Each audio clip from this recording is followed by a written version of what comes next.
Estão todos ouvindo?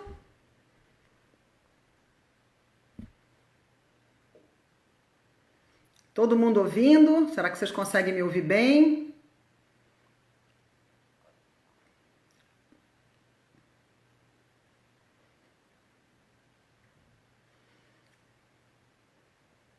Ótimo, que bom. Tô vendo gente muito querida entrando aí.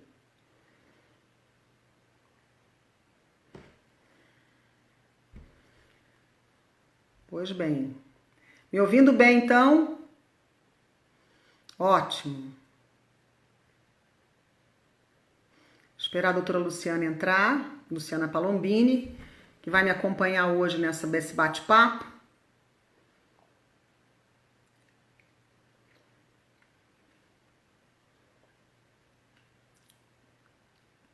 Que bom. Então vamos lá, esperando as pessoas entrarem.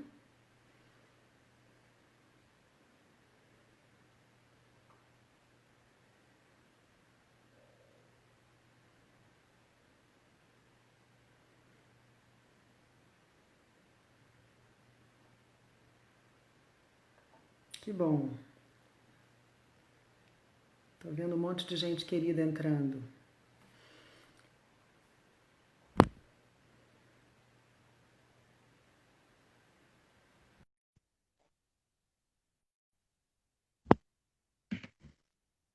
Vamos ver se a Luciana consegue entrar. Grande amiga. Boa noite, tudo Boa bem? noite a todos. Tem um monte de gente querida entrando. Ótimo, muito bom. Boa noite a Alunos, todos. amigos. Ou seja, a conversa vai ser boa, Lu. Ótimo, muito bom, muito bom. Bom, o pessoal já está Ok, a hora que entrando, você quiser, vamos lá. vamos lá. Meu nome então é doutora Luciana Palombini, eu sou médica especialista em medicina do sono, do Instituto do Sono. Vou conversar com a doutora Luciane Mello, também médica pneumologista, especialista em medicina do sono, também é do Instituto do Sono. E hoje nós vamos fazer uma live sobre um distúrbio do sono misto, considerado misto, que é o distúrbio do sono da associação da apneia e ronco, ou seja, problemas respiratórios durante o sono, junto com insônia, que é um distúrbio misto e bem frequente, né? E pouco conhecido, né? Para a gente relembrar, então, né, nessa sequência de lives sobre sono, né, lembrando que durante a pandemia, uma das queixas mais frequentes que tem acontecido com as pessoas é uma piora da qualidade do sono. Então, é uma continuidade sobre as informações de distúrbios do sono para melhorar a qualidade do sono e, com isso, melhorar a qualidade de vida, bem-estar, e a gente sabe também que a qualidade do sono é importante na prevenção das diferentes doenças. Ótimo. Então, vamos dar Pois bem. início. Vamos lá.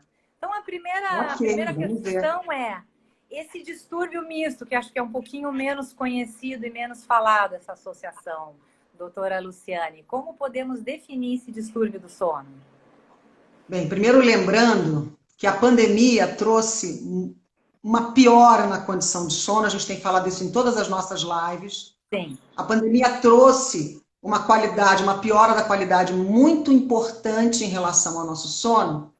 E para a gente entender e tentar definir o distúrbio do sono misto, que a gente chama, é muito importante que a gente entenda os sinais, os sintomas, né? E as queixas dos pacientes da gente. Todos nós temos feito bastante, né, telemedicina e muitas vezes atendendo esses pacientes via remota ou não, né? Eventualmente a gente consegue até atendê-los pessoalmente, mas é a grande questão, a grande queixa. Então, o que eles habitualmente têm reclamado muito, Luciana? Não sei se na tua clínica, interessante que depois você me coloque também. Todos eles com queixas de sono para início, né, que seria o diagnóstico principal da insônia, queixas em relação a não conseguir dormir inicialmente, dificuldade de iniciar, dificuldade de manter, muitos despertares durante o sono, e os despertares precoces têm sido muito queixosos, né? Eles têm se sentido muitas alterações relacionadas a esse perfil de sono alterado. Além disso, a gente tem que tentar entender que existe a queixa de sono diferente de quando a gente diz a queixa de insônia, simplesmente, que a gente tem visto muito na epidemia, a gente tem que diagnosticar a diagnóstico diferencial é com o próprio distúrbio de insônia. Quando o indivíduo fala que tem queixa de insônia, o que a gente tem visto bastante, a gente tem que tentar definir o que é a queixa e o que é o distúrbio real. Para a gente dizer que ele tem um distúrbio de insônia, ele tem que ter sintomas diurnos. Então, eventualmente, uma sonolência, uma indisposição, né, uma dificuldade de concentração, uma dificuldade grande de memória, eventualmente, produtividade. Tem gente que está trabalhando em casa e muitas vezes reclama de que não consegue se concentrar. E a gente tem visto isso bastante. E muitas vezes tentar também entender, quando ele diz que eventualmente também tem o ronco, tem pausa respiratória, fragmenta muito sono, acorda cansado. Muitas vezes a gente consegue identificar que ele pode ter mais de um distúrbio associado. Então a gente tem que imaginar que na pandemia ou no dia a dia a gente possa ter essas duas associações que são muito importantes e que têm sido extremamente comuns, principalmente agora. Tá certo? E eventualmente, assim, de novo, só para poder lembrar um pouco mais em relação à apneia, a gente tem visto bastante também a piora do ronco. Então, as pessoas eventualmente estão reclamando de mais ronco e também da fragmentação. Então, a gente tem que tentar diagnosticar essas diferenças, que são muito importantes. E assim, até a gente lembrar que essa parte de alterações respiratórias durante o sono, né, envolve aquela faixa, né? Todo mundo sabe que eu sempre falo da tal da síndrome da resistência, mas a gente lembrar que quem tem uma obstrução nasal durante o sono e insônia, isso por si só, essa alteração respiratória até mais leve, já pode ser o suficiente para levar à fragmentação do sono, né, na pessoa. A gente tem que entender esse contexto, né? Porque às vezes ele não tem só uma situação, né? E a gente tem que entender que as coisas podem estar juntas. Sim. Então vamos lá. Então, primeiro de tudo, tentar diagnosticar essa história. E aí agora a segunda parte seria isso. Como a gente consegue, como as pessoas podem ter a identificação desses distúrbios, como elas podem saber, durante a pandemia, fazer a identificação desses problemas? Pois bem, interessante você perguntar isso. Primeiro de tudo, como eu acabei de falar, a gente tem feito consultas, né, via telemedicina, e é muito interessante, ou seja, muito importante que eventualmente as pessoas tentem voltar minimamente ao contato e ao contato médico, à consulta, nem que seja à distância, para que a gente possa tentar ajudar de alguma maneira. E, de novo, a gente está voltando a fazer exames. Então, o Instituto está fazendo exames. Os exames normalmente podem ser feitos domiciliares, com todas as regras, todos os cuidados relacionados à pandemia. E a gente consegue, muitas vezes, diagnosticar, e principalmente não é nem diagnosticar, é identificar, eventualmente, ou fazer o diagnóstico diferencial, porque é muito importante, Luciana, a realização do exame da polissonografia, para a gente poder fazer o diagnóstico diferencial, né? Ou fazer o diagnóstico das duas associações. Porque uma coisa é a queixa da insônia, que é real para o paciente, né? Ele tem insônia. Mas o que a gente precisa entender é se, de repente, no exame, a gente vai identificar se ele tem também a apneia do sono associada. Por que ele fragmenta? Se é, eventualmente, pela própria presença da apneia. Então, hoje estamos fazendo os exames domiciliares, com todo rigor, com todo cuidado, e que se faz bastante o diagnóstico nessa situação. Certo. E aí entra até uma questão interessante, que eu acho que vale a pena a gente ressaltar, que essa questão, a pessoa que tem insônia, dificuldade em manter o sono, tem pessoas que têm esse diagnóstico de insônia e tratam como uma insônia.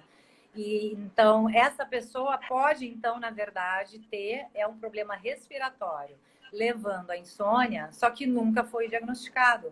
Até porque a gente lembrar que muitos profissionais de saúde não tiveram o treinamento em medicina do sono. Então, isso até poderia estar acontecendo, né? Isso é muito comum no consultório da gente, né, Luciana? Eventualmente, você tem as pessoas que chegam com queixa de fragmentação do sono. Fragmentação, insônia, e a gente começa a conversar, começa a tentar entender o contexto, tentar entender a rotina, tentar entender o histórico prévio, se ele era, eventualmente, alguma alteração de sono, se era um respirador oral, se era uma criança que roncava, se tem associação de ronco, até que a gente consegue identificar muitas vezes que pode ser que a insônia dele não seja apenas uma insônia, que tenha outras alterações associadas. Isso é muito importante para a gente identificar, para poder tratar, né? E é frequente, né? Acho que em torno de 30%, 40% das pessoas que têm insônia têm também um problema respiratório. Isso a gente já viu, né? E a gente lembrar que muitas vezes o tratamento da insônia que é dado, às vezes, que é o benzodiazepínico, piora a parte respiratória, e o indivíduo fica anos tratando a insônia e ele tinha uma apneia, né? Pois bem, já vimos isso muitas e muitas vezes, né? Pessoas usando benzodiazepínicos por conta de uma queixa de insônia, entre aspas, e piorando a cada vez mais a condição respiratória delas, né? Tem alguns casos muito interessantes até que já aconteceram, mas que não vem agora o caso da gente conversar e contar. Mas situações de risco, inclusive, para o paciente, né? Por conta do uso do benzodiazepínico inadequado, porque ele tinha a apneia do sono associada. E pela apneia ser muito difícil diagnosticar, muitas vezes, na maioria das vezes, a gente acaba pedindo uma polissonografia, agora tem essa possibilidade do domiciliar, para excluir, para a gente poder ter certeza, não tem mais nada físico de problema respiratório, vamos focar na insônia, é importante, né? A gente acaba fazendo isso. É fundamental, né? É fundamental. Faz a nossa diferença. Bom. Muito bom. Bom, acho que vamos começar a parte de tratamento, porque é bem complexo essa questão do tratamento, porque envolve 2 distúrbios do sono associados, né? Então tem muita coisa para a gente falar a respeito do manejo, como fazer o manejo desses distúrbios do sono. Pois bem, vamos lá. Pois bem, na realidade, é muito importante que a gente pense que na pandemia, de novo, né, tudo mudou. E na pandemia, come-se mais, bebe-se mais, faz-se menos exercício. A gente tem todo um excesso, né? Excesso de horários, desorganização, falta de rotina. E todo esse perfil pandêmico faz com que a gente tenha muito pior em relação ao dia a dia, né? E às patologias relacionadas a sono. Importante lembrar também que uma das situações que mais dificultam esse início do sono e o atraso do início do sono são os tablets, os celulares, a luz, né, incidente intensa, a leitura em tela, e principalmente os celulares. As pessoas estão muito ligadas, obviamente, tudo é celular, tudo é dia a dia. Então, primeiro de tudo, para a gente pensar em começar a melhorar isso, é criar e focar nas rotinas. Fundamental, rotina. Rotina, a gente tem que tentar manter as nossas rotinas, para que a gente possa ter uma qualidade melhor de sono. Então, primeiro, aquela história toda que todo mundo conhece, de higiene do sono, a gente fala, mas é exatamente isso que a gente precisa fazer. Rotina de acordar, rotina de dormir, rotina para exercício físico, rotina para evitar excessos, né? Todo mundo bebe todo dia à noite, pelo que eu tenho conversado com os caros amigos e colegas. Acaba que todo mundo bebe alguma coisa para dormir. Antes de dormir, ou acaba tomando um pouco mais. Então, as rotinas de evitar excesso de álcool, não tomar café, cafeína, chocolate, chá preto, chá mate, tudo que puder excitar, né? Ou aumentar a despertabilidade depois de um determinado horário que se defina para essa pessoa, evitar comer muito próximo de dormir, evitar as sonecas diurnas quando você já tem um perfil de dificuldade de sono inicial. Ou seja, a gente tem que tentar voltar a uma rotina e ter uma rotina firme, que é muito difícil em pandemia. Fixar a nossa rotina para que a gente tenha uma qualidade melhor. Isso é o início, tá certo? Não, e até, assim, antes de começar na restante do tratamento de aparelhos e medicações, acho que tem uma situação de higiene do sono nesse distúrbio específico difícil, que é o seguinte: a pessoa tem mais cansaço ao acordar, porque ela tem insônia e apneia. Então, eu vejo que os pacientes eles têm uma grande dificuldade em acordar cedo, porque tem sonolência por causa da apneia. E como tem a tendência para insônia, desregula o sono porque não consegue acordar cedo. Então é uma situação que enquanto a gente não estabilizar os dois, né, não há uma melhora da insônia. Porque a boa higiene do sono exige que o indivíduo tenha uma boa qualidade do sono. Para a gente poder dizer, você vai ficar no máximo 8 horas na cama, vai acordar cedo, não vai cochilar no fim de tarde. E a pessoa que tem apneia está muito cansada. Às vezes ela dorme no fim do dia porque ela tem sonolência.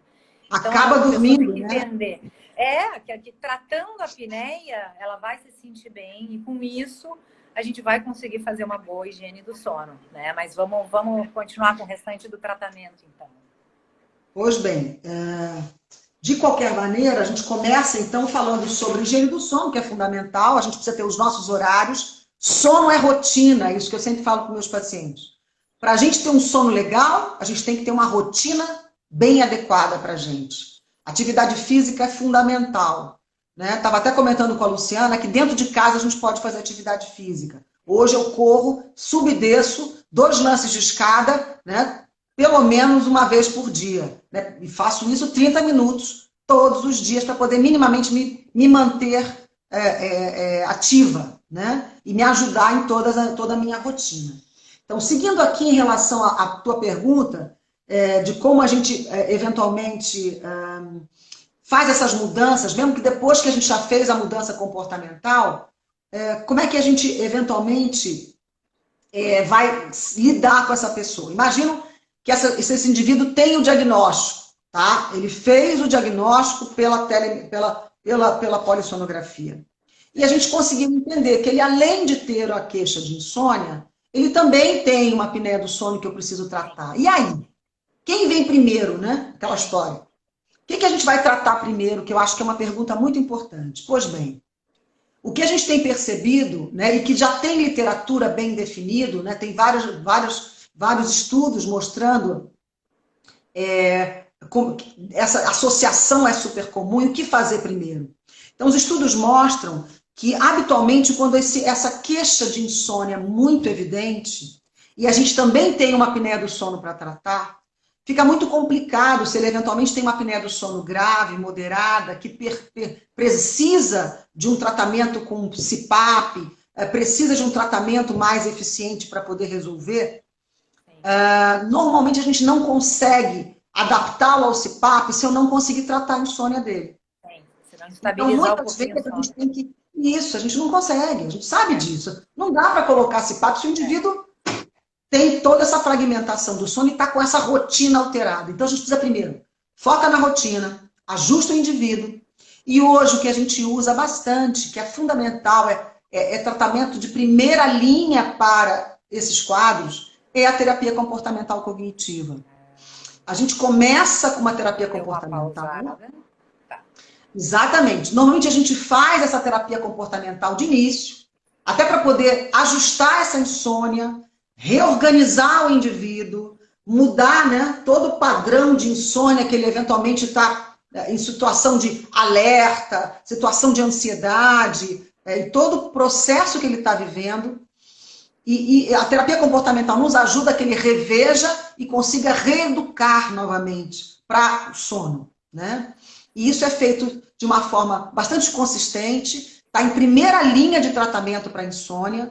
Então, a gente começa com terapia comportamental para que a gente possa evoluir com esse paciente, para que ele já venha melhor, para que a gente possa depois tratar a apneia do sono. E muitas vezes a gente nessa história começa até a medicar. Sim.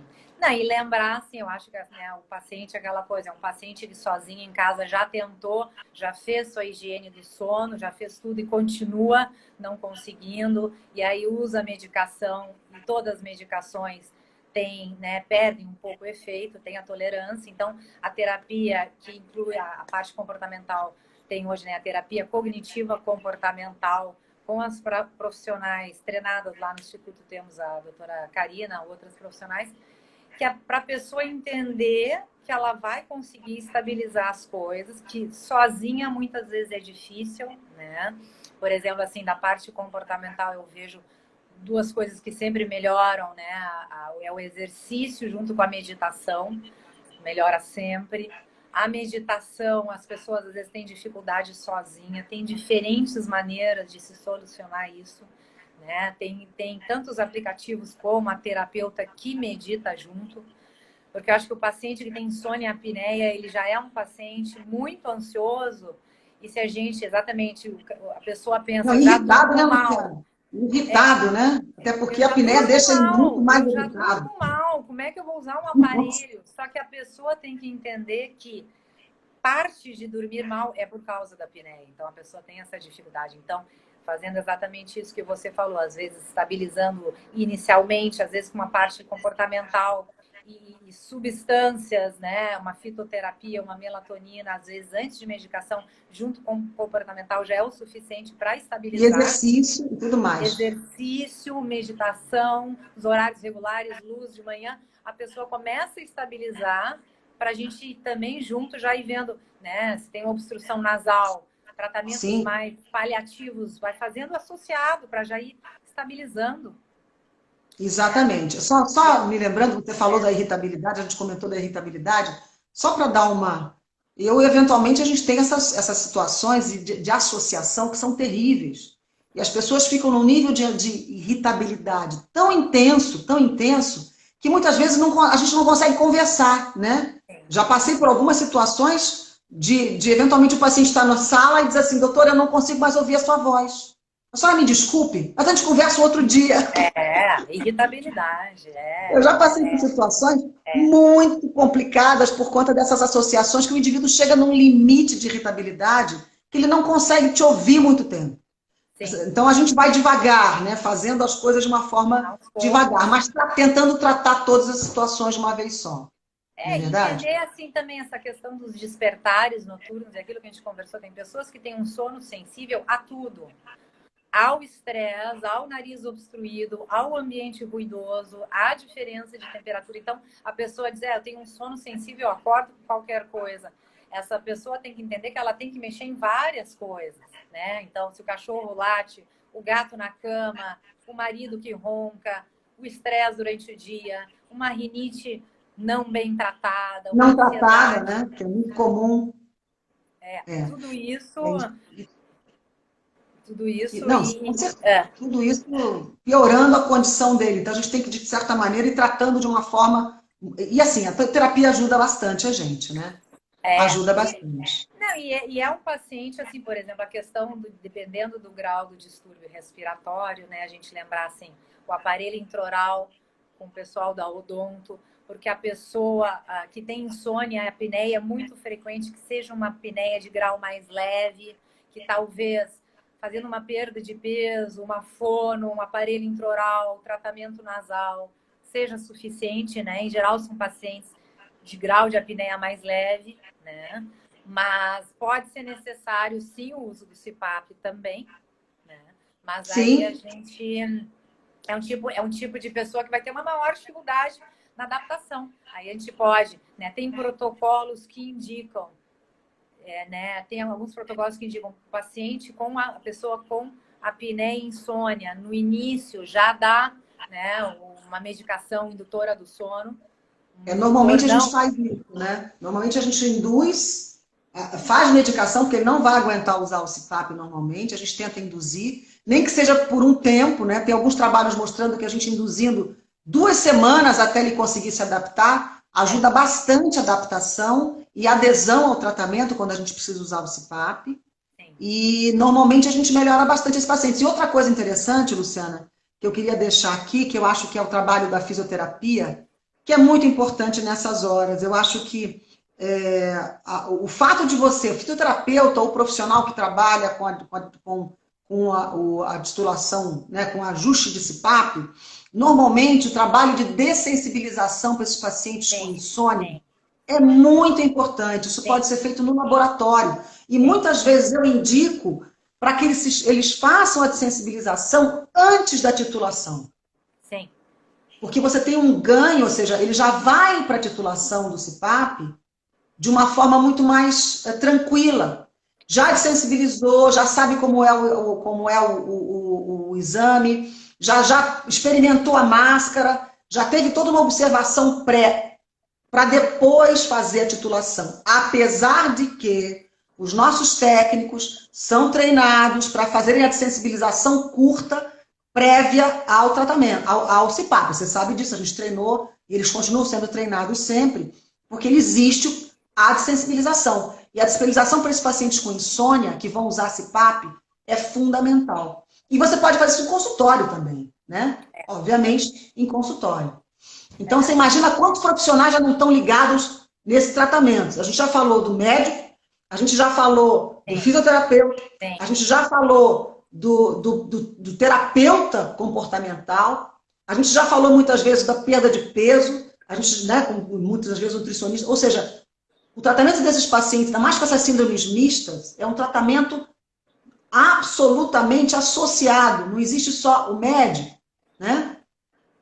Várias outras pessoas, eventualmente, têm que estar participando disso. A gente tem que trabalhar junto. Não dá pra... eu não me imagino trabalhando sozinho em medicina do sono.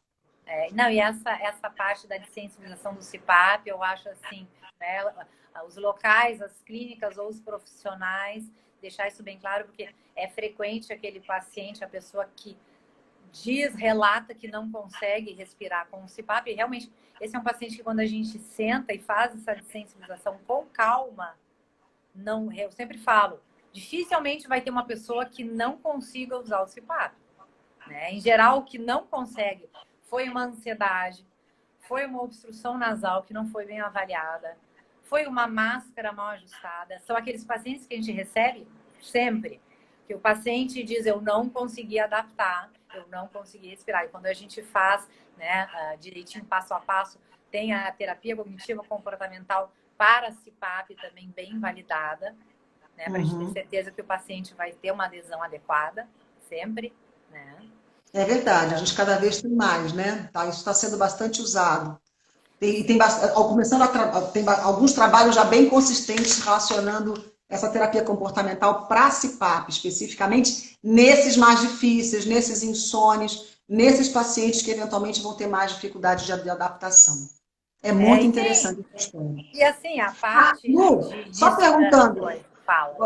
a gente não chegou a perguntar se eles iam. A gente não falou sobre as perguntas. Se quiserem mandar perguntas, a gente responde. Na verdade, também, né? eu tô vendo, tem muitos comentários elogiando muito, né? Um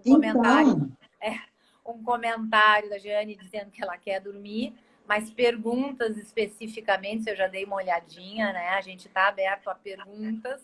Na verdade, esse comentário da Jeane foi, ela provavelmente deve ter insônia e talvez a dificuldade respiratória. E querer dormir, ela, né, fala que quer dormir, mas aí entra nisso que a gente falou, né? Conversar com um especialista para abordar essas duas coisas. Mas estou vendo, se alguém quiser fazer alguma pergunta, estou aqui checando. O que a gente está conversando aqui está só, né? A gente vai ficar com isso até amanhã, se deixar.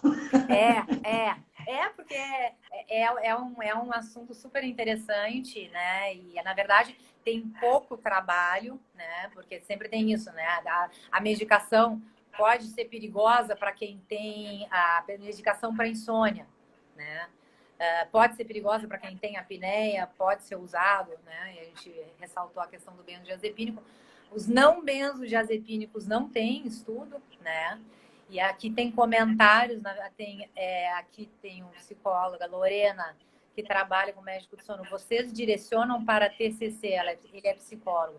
Sim, a terapia cognitiva comportamental, a TCC, tem cursos já disponíveis no Instituto do Sono. É fundamental.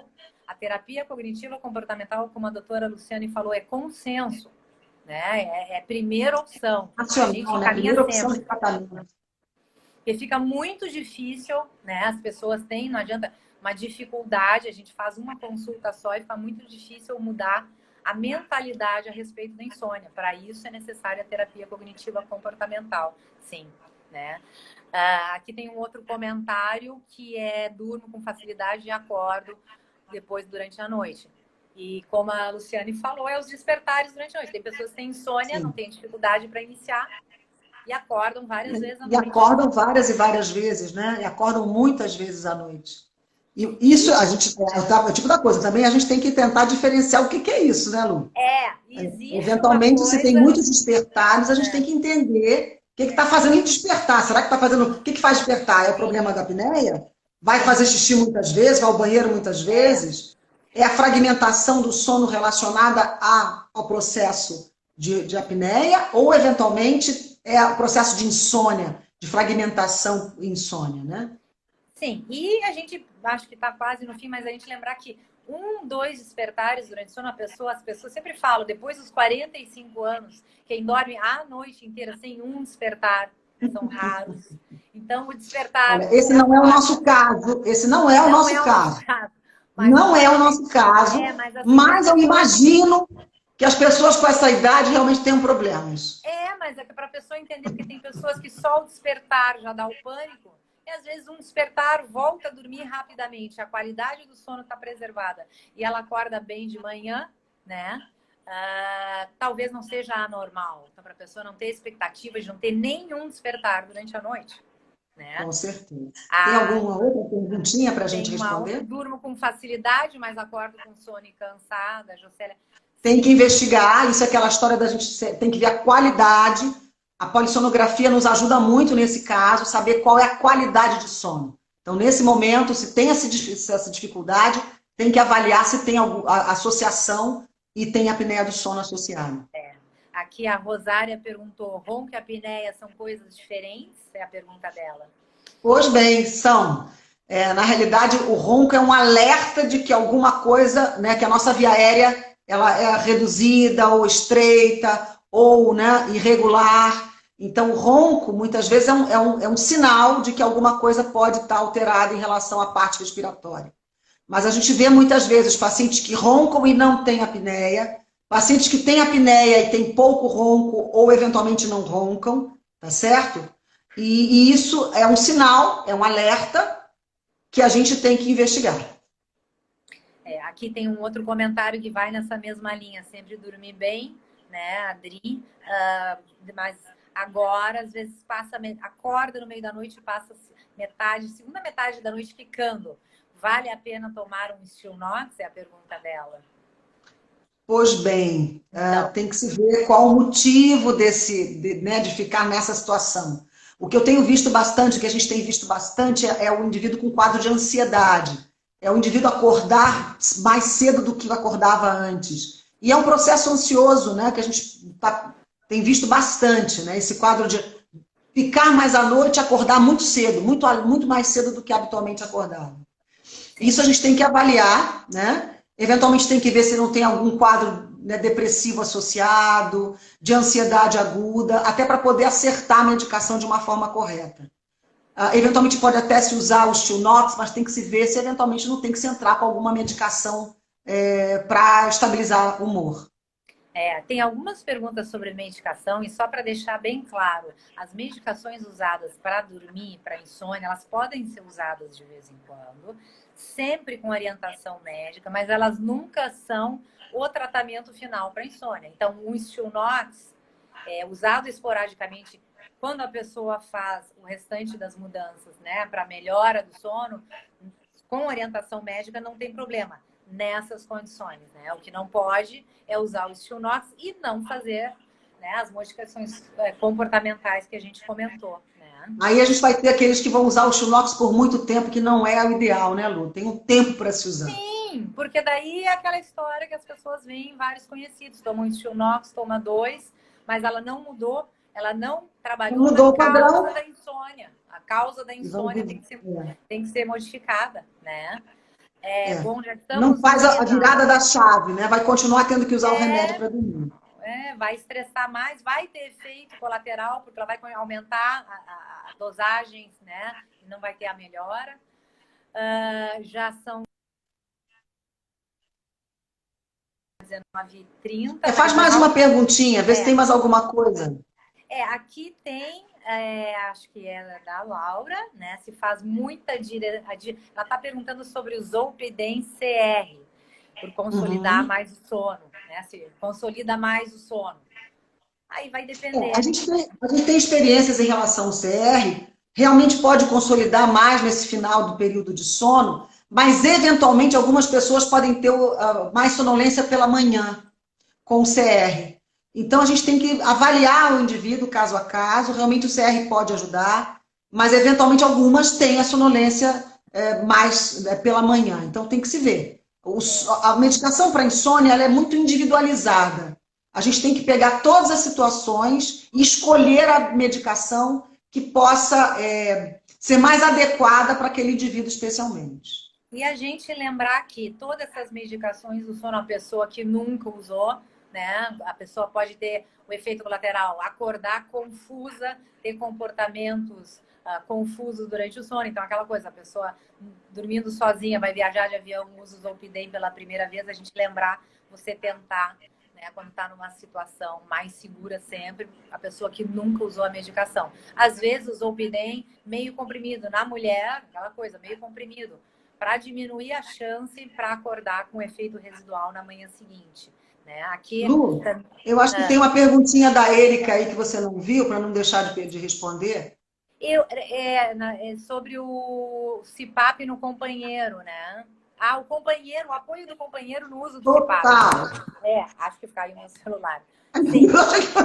Achei que você tivesse caído. Foi o celular que caiu. Tudo bem, foi mal, foi mal.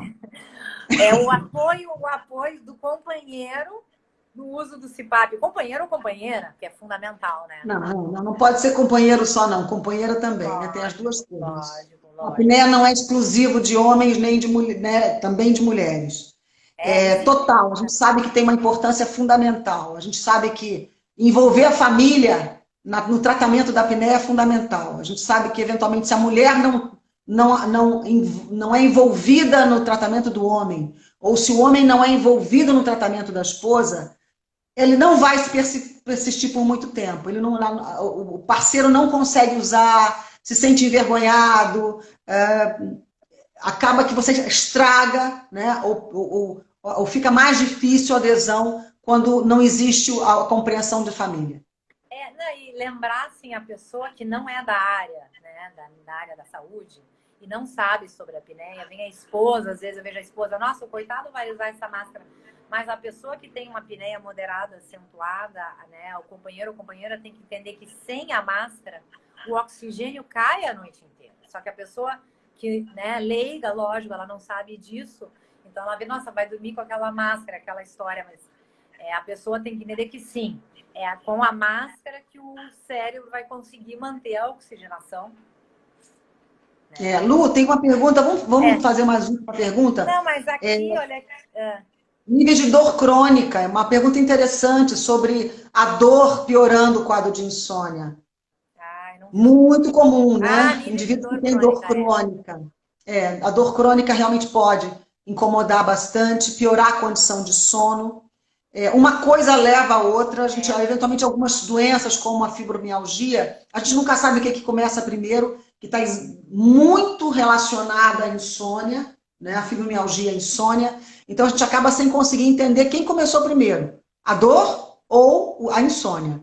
Isso é muito comum. E para isso, para esse paciente, normalmente, que tem dor crônica, atividade física é muito importante, obviamente, com indicação do médico e tudo mais.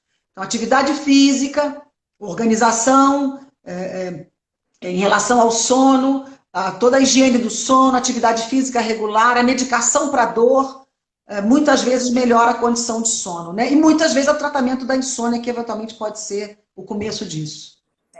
E assim, né, eu acho que essa coisa da dor é interessante a gente lembrar que, assim, dormir mal piora qualquer dor. Piora a dor. Piora a dor. Você fala artrite, fibromialgia, todas as condições dolorosas. Dor de dente. Dor de dente. Dor de dente realmente é horrível. Então, a gente... Qualquer dor é muito pior, né? Sim. À noite. Aqui é uma última pergunta, me mexendo várias vezes de lado, essa coisa de movimento, quicando e me mexendo muito várias vezes. A movimentação durante o sono, né? Eu acho que assim, acaba entrando exatamente para o nosso tópico, porque as duas coisas causam agitação durante o sono. A parte respiratória e a ansiedade com a insônia também causa agitação durante o sono. Né? É mais um motivo para investigar, né? Tem que se investigar. Mais com esse quadro. Teria que fazer uma boa investigação com um profissional, tá bem? Deixa eu ver se tem mais alguma pergunta. Dor e sono. Sim, sabemos que a maior causa da apneia e obesidade. Quais as outras causas, a Jocélia está perguntando, da apneia? Pois bem, as causas dos distúrbios do sono, normalmente distúrbios respiratórios, ela é multicausal. Eventualmente a obesidade é a principal causa, mas existem alterações esqueléticas, aumento de amígdala e adenoide, tantas outras, alteração de flacidez, a flacidez da via aérea. Muitas situações podem levar à apneia do sono, não unicamente a obesidade, mas a obesidade é a principal, e nosso mal hoje em dia é a obesidade. Sim. Lu, acho que a gente vai ter que encerrar. A gente vai ter que encerrar, acho que até já passou um pouquinho, um tema super interessante, né? Tem bastante gente participando, né? A gente agradecemos muito, poderíamos continuar horas conversando sobre isso, mas acho que fica essa mensagem, né? Insônia e apneia associados, frequente, subdiagnosticado e precisa ser tratado. Bem, queria agradecer imensamente as pessoas que estão aqui hoje, participarem dessa live do Instituto, lembrando que, para os que são pacientes, para os que são alunos, para os que são amigos, lembrar que o Instituto tem o site, nós temos vários cursos que estão sendo feitos via internet. Então, hoje, eu acho que a gente tem muita ferramenta para orientação e para que as pessoas fiquem informadas a respeito dos distúrbios do sono de forma geral. Então, entrem, participem, vejam o site, vejam esses cursos todos, se interessarem e estejam por dentro do sono. Agradecemos muito a participação. Na pandemia, principalmente. Procurem um especialista para dormir melhor. Tá? Não, é bom. Tá ok? Beijo grande para todos. Obrigada pela participação de todos. Obrigada. Obrigada, até logo, boa noite.